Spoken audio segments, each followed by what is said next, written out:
tafadhali usipanguse ukaipita video hii. Video hii ni muhimu sana kwako maana imejaa wingi wa maarifa. Yaani katika video zangu nimewahi kuelezea, basi hii ina maarifa tofauti sana kwa sababu najua kabisa haujawahi kuyasikia mahala pengine. Na maarifa yenyewe nataka nikuelezee juu ya kifungo cha nguo. Huenda ukawa uliwahi kupoteza nguo zako, ulianika kwenye kamba, ikaibiwa nguo moja zingine zikabakia. Kuna nguo ulizihifadhi lakini zikapotea ndani. Na wengine pia hata panya hutafuna nguo zao zikiwa kwenye mabegi. Mbaya zaidi, panya wakaichukua nguo yako wakaingiza ndani ya mashimo mahali wanakolala. Kabla sijaanza kukuelezea kwa ndani zaidi, majina yangu ninaitwa Pastor Philip Mbasha, nabii wa ndoto. Namba ya simu unaiona hapo ni ya kwangu, unaweza kuchukua ukanitafuta kama wewe ni mhanga wa hili somo ambalo nafundisha siku ya leo. Ukitaka kufunguliwa kutoka kwenye sehemu moja kwenda nyingine, unaweza ukaomba kwa muda mrefu sana ila shida ikabakia pale pale mpaka ujue tatizo lilianzia wapi. Ukiwa na uhitaji wa maombi na kuhudhuria kwenye ibada zangu, unaweza kutumia hiyo namba ya simu. Utaenda WhatsApp, utaandika neno niunge, nitakuunganisha kwenye group yangu ya maombi. Nguo au vazi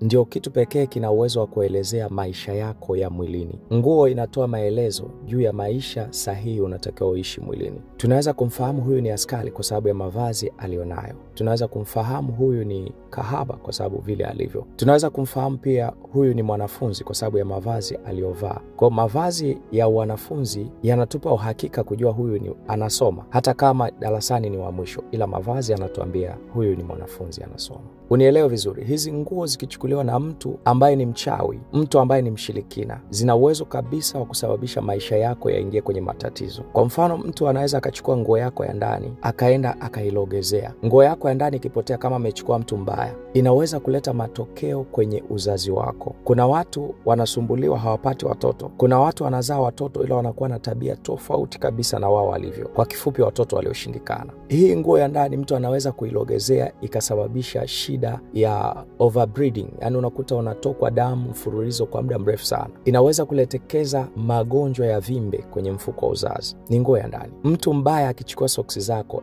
akienda kuzitumia kwenye madhabahu za kwao, ufahamu kabisa utanyang'anywa nafasi ya utawala ya uongozi juu ya eneo fulani. Soksi inaweza kukutoa wewe kwenye kiti cha uongozi ofisini kwenu. Mtu anaweza akachukua nguo zako kama shati, t-shirti, akakufunga kabisa, ukawa na ukiwa kabisa wa nguvu ya Mungu. Na unakuwa unajisikia muda mwingine hasira mpaka unatamani ujiue mwenyewe au uondoke tu upotelee mbali. Hayo yote yanaletekezwa na madhabahu zilizoshikilia mavazi yetu na kuyatumikisha. Sasa hapa unaweza ukawa umeibiwa na mtu kwa mkono wake, au wanatumia viumbe kuchukua hizo nguo. Kwa mfano panya au nyau, anakuja nyau anachukua alafu wanaenda wanalogezea. Mtu yeyote ambaye ataliliwa nguo zake na panya, mtu yeyote ambaye panya atakula nguo zake, nina uhakika kabisa mtu huyo huwa anapita kwenye wakati mgumu sana wa kiuchumi. Hata kama ungekuwa ni mtu ambaye una malengo mazuri, ni mchakalikaji vizuri, lakini ukakuta panya amechukua nguo yako ameingiza kwenye mashimo, ni kweli utachakalika, ila fedha hautoweza kuitunza.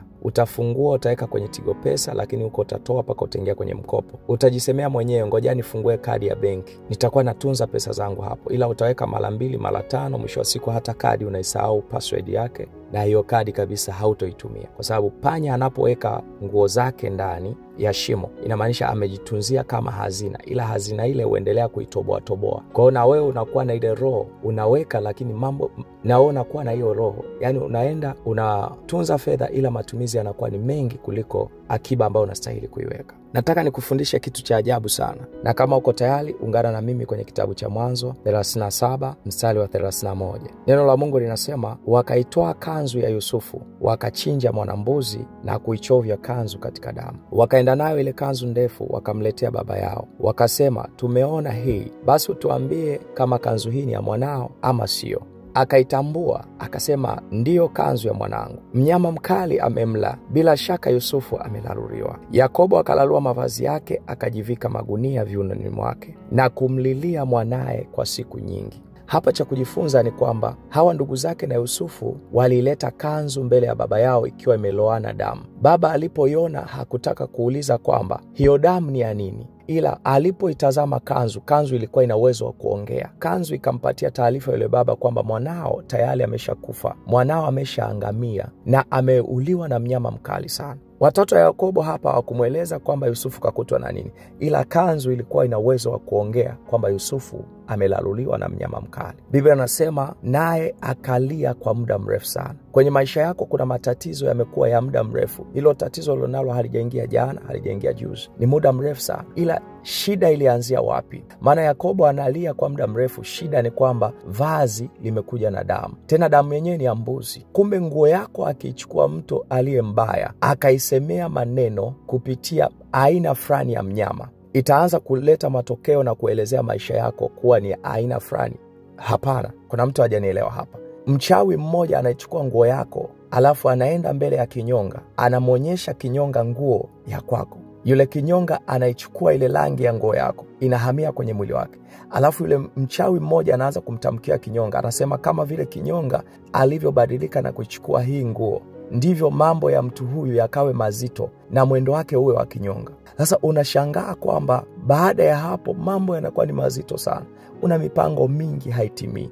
Unasema leo nitaenda mahala fulani, unakuwa mzito kila mahali. Hata kama umefungua biashara ni ya kwako, lakini unakaa muda mrefu hauendi hata kuitazama. Kwenye ulimwengu wa roho ni kazi ya nguo imetendeka. Mtu mmoja ataichukua nguo yako kabisa, anaenda anachukua kunguru aliyekufa, anachukua mbawa za kunguru, manyoya yake, anaunganisha na kipande cha nguo yako, anakamata, anafunganisha pamoja, anatamka kama vile roho ya kunguru ilivyo, mambo yake yawe meusi.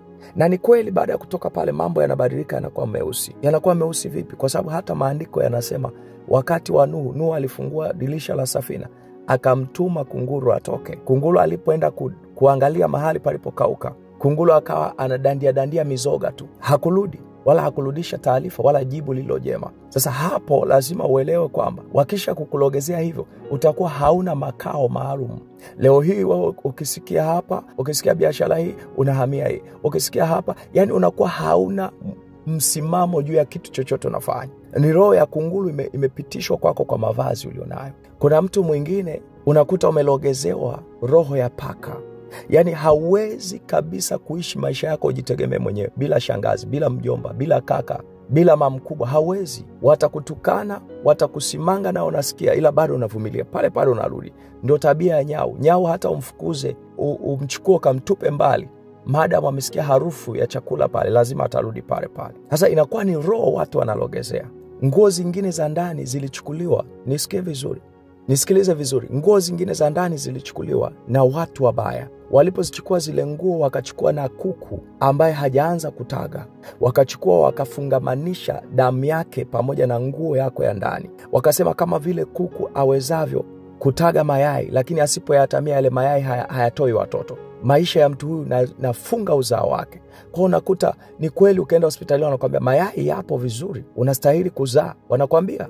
Lakini ukija kutaka mtoto, haupati mtoto, kwa sababu kuku anaweza kupata mayai, lakini bila kuyatamia hawezi kutotoa.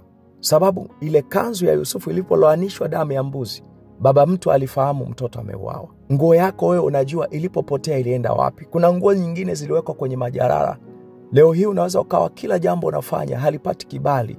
Una mume wako, unatamani hata umpikie vizuri, siku hiyo umejipanga unataka umfurahishe mumeo, lakini akija kuonja chakula anasikia chakula kibaya, hakina ladha, mara chumvi imezidi. Ni kwa sababu watu walishachukua vazi lako liko mule kwenye jarara.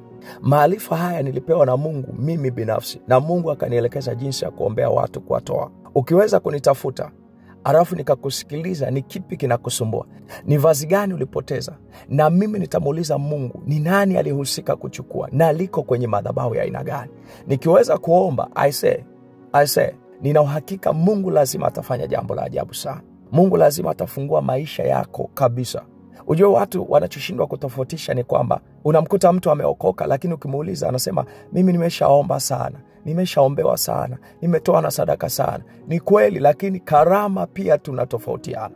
Mungu ametuumba karama, tunatofautiana. Wengine ni waalimu, wengine ni manabii, wengine ni wainjilisti.